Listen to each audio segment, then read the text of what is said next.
Before we begin this video, I just wanted to start off by saying that even though these figures are discontinued now, you can still find them on eBay for decent enough prices. Just wanted to put that out of the way in case you guys wanted these figures. And on to the video. So as of recording this video, Godzilla vs. Kong premiered 4 years ago today. I'm old. Well then, what no better way to celebrate the release of Godzilla vs. Kong by reviewing these little guys right here. Now, I'll talk about it in another review or whatever, but I really loved Godzilla vs. Kong, as it cured my depression. It has the best effects, the best pacing, and the best action in the MonsterVerse. And I really loved how they treated the monsters like characters, only for them to do that even more in GXK. Now, I bought a lot of the GVK Playmates merch back in 2021 as the movie was releasing, but I never got to the SH MonsterArts releases. So, did I eventually end up getting them? Yes. And did I eventually end up liking them? Well, that's for us to find out. So let's go ahead and take a look at them. I will first be starting off with Godzilla since he's the better one, so get out of here. Now I want you all to keep in mind with something. I never owned the 2019 figure, so this is a completely new experience for me. However, the sculpt on this thing is absolutely amazing, even if it's almost the exact same version as the 2019 figure. And even if they are the exact same figure, there are two differences. For instance, on the GVK head, it's a little bit more flatter than the 2019 figure, but I kind of prefer the GVK one a little bit more because it's represented as fierce, as akin to Godzilla in the actual movie. The other main difference are the more open hands that he comes with. It looks like he's about to grab a cookie jar, or maybe force Kong to get cookies out of him. I wouldn't really know. All I know is that they're actually a really cool addition. He does come with his neutral hands, but we'll talk about that more in the accessory section. I really do like the textures that make him pop off and the sharper claws on the feet. Although I do wish that the gaps that are presented on the thighs were a little bit more closed because they are really noticeable. I also love the charcoal black paint presented all around him and the brown paint that's on his chest,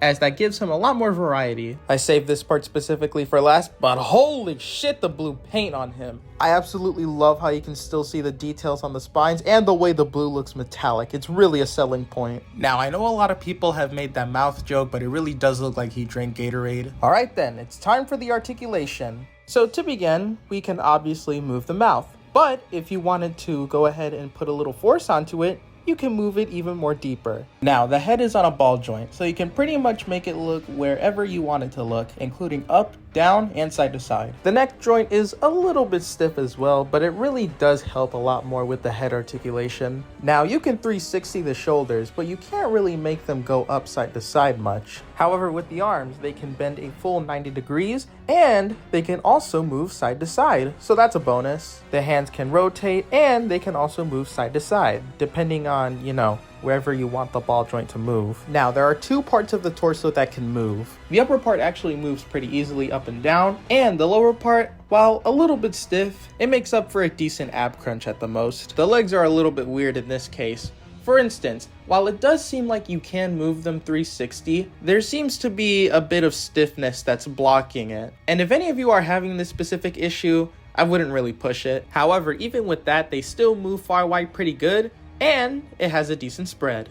Still can't believe they simplified his dong. You can bend the knee, you can rotate the foot around, and a pivot, but a very weak one. Last but not least, the tail. Its movement, it's pretty fluid. At first, when I got it out of the box, it was pretty tight, but then I started messing around with it, and after a while, it became smooth. Although I do have one issue with the tail articulation, and it's that the lower tip kind of flops whenever I'm trying to do a pose with it. As you can see right here, it's not really holding up all that well. Overall, the posability on Godzilla, it's pretty solid. Even if other SH MonsterArts Godzilla figures do have better articulation, this one still does the job well. And needless to say, it is a great companion with other figures. As for accessories, he just comes with alternative hands. They don't look as good on him as the vicious hands do, but even then, it's still nice that you have the option. But as everyone expected, he doesn't come with a heat ray piece, which I'm not sure why Tamashii decided to do this, especially since, you know, he's all glowing blue. But if you have the 2014 Spitfire or the 2019 figure around,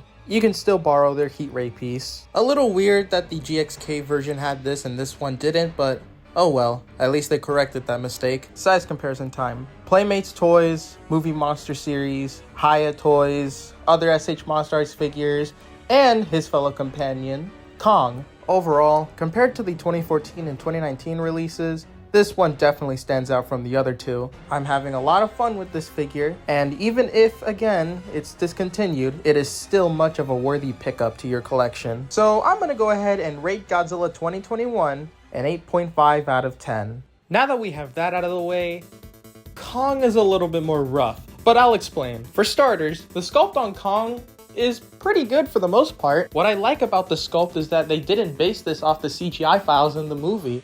Would that not make it accurate? No. Let me finish. The figure was actually sculpted using Kong's skeleton, but his muscles and fur were used from screen accuracy and was sculpted by Gorilla Sculpture Shinzen Takeuchi. So you could say that the figure wasn't that stylized at all. Although compared to the movie it isn't 100% accurate, it's still near there to be precise. I think basing this off of his skeleton is kind of cool, and it makes me appreciate this sculpt a lot more. The fur details are smooth, and the scars on the chest are actually sculpted, and I love how vicious they look. The face looks very different from many angles, but I love how lifelike he looks, especially with his eyes. It reminds me of other eyes they used for other SH MonsterArts figures. Unlike Godzilla though, Kong came with a defect. My copy actually came with 2 left thigh pieces.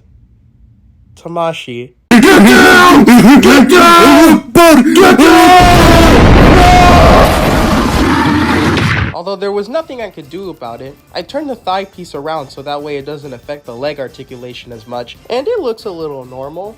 Well, unless you compare it to the other leg where it looks like he had a little boo-boo. But other than that, the sculpt is pretty solid. The paint is amazing as well. I love the browns and the subtle hints of darker brown blending in with each other. I should clarify that just like with Godzilla, I have the reissue of these figures. The original Kong had glossy paint, mainly in the chest area, but it looks normal with its reissue. Alright then, time for the most fun part of this figure, the articulation. So for starters, the head is on a ball joint, so you can move it around anywhere. The same applies to the neck, and it'll give a lot more movement to the head. The arm is on a ball joint as well, so not only can you 360 it all the way around, but you can make him T-pose. Then you have a bicep swivel, and you have a double jointed system on the... We here at Tamashi care about the quality control of our figures. Now let us demonstrate that by having your figure take a whole day to assemble after one breakthrough.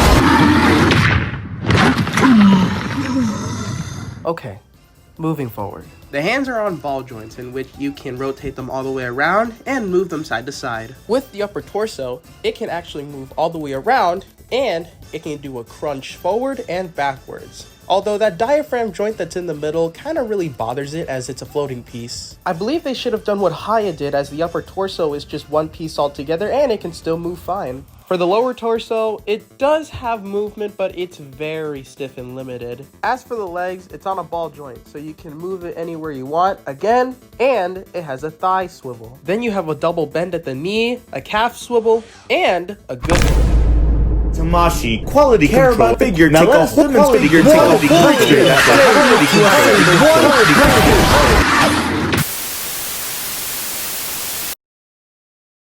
Now, this is just on my copy, but keep this in mind in case you're wondering. Since Kong had a thigh piece defect, I had to turn it around so that way it would at least look good. It sort of limits the articulation, but it's enough for it to still have the same range as the normal leg, so frankly, I'm not disappointed. Overall, the posability on Kong is superb. Its posability is very similar to the likeness of an SH Figuarts, in which it's probably the best way to handle this guy. I want you all to keep in mind that with the original Kong release, the joint tolerances were severely tight, so they pretty much made the joint smoother with its reissue, which I'm very glad they did. And unlike Godzilla, he comes with a shit ton of accessories. First you have this roaring head, which is sculpted and painted very nicely. Grab a little tool and you realize that it can actually move the tongue. Then he comes with open hands, gorilla walking fists, and grabbing hands, which are actually for this axe. It's amazingly sculpted and painted, but I really wish the blue matched Godzilla's color. Okay, now time for size comparisons. Playmates Toys, Movie Monster Series, Haya Toys, other SH MonsterArts figures,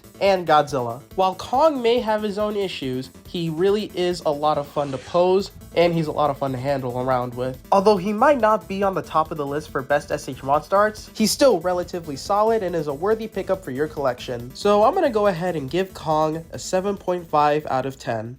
Now, surprisingly, these figures actually had the same price, retailing at $67.99. I was actually lucky enough to pick them both up for just $100 at Awesome Collector. So shout out to Awesome Collector for providing me with this amazing deal. And honestly, for the price, these figures are really worth it. If you're a huge fan of Godzilla and Kong, these figures are certainly going to be on your list. And hey, even though they're not perfect, they're still pretty good for what they are. And I think with this, I'm gonna wrap it up. I had fun reviewing these figures, even though I was sick for half of it. And I would like to do polls on what you guys want me to review next, because I have a ton of figures that I could review. I'm Chucher, and I'll see you guys in the next one.